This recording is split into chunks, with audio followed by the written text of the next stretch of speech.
name up in lights. He just wants to be heard, whether it's the beat of the mic. He feels so unlike everybody else, alone, in spite of the fact that some people still think that they know him. But fuck him, he knows the code. It's not about the salary, it's all about reality and making some noise, making a story, making sure his click stays up. That means when he puts it down, Tox picking it up. Let's go. Who the hell is he anyway? He never really talks much, never concerned with status, but still leaving him starstruck. Humble through opportunities given, despite the fact that many misjudge him cause he makes a living from writing raps. Put it together himself, got a picture connects, never asking for someone's help or to get some respect. He's only focused on what he wrote, his will is beyond reach, and now it all unfolds, the skill of an artist. This is 20% skill, 80% fear, be 100% clear, cause Ryu was ill. Who would've thought he'd be the one that set the West in flames? And I heard him wreck it with the crystal method, name of the game. Came back, dropped Megadeth, took him to church. I like Bleach, man, Ryu had the stupidest verse, this dude is the truth. Now everybody giving them guest spots, his stocks through the roof, I heard he fucking with that This is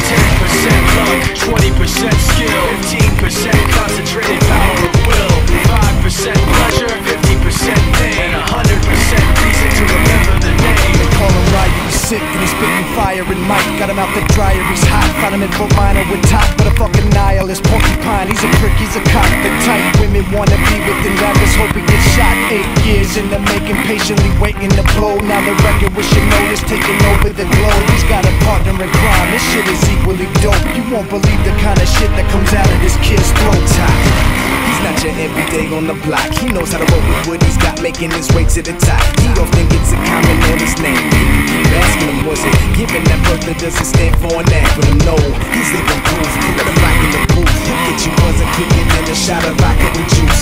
Him and his crew are known around as one of the best, dedicated to what they do and give 100%. Forget Mike, nobody really knows how or why he works so hard. It seems like he's never got time, because he writes every note and he writes every line. And I've seen him at work when that light goes on in his mind. It's like the design is written in his head every time before he even touches a key or speaks in a rhyme. And those motherfuckers he runs with, the kids that he signed, ridiculous, without even trying. How did he do it? This is 10% luck, 20% skill, 15% concentrated power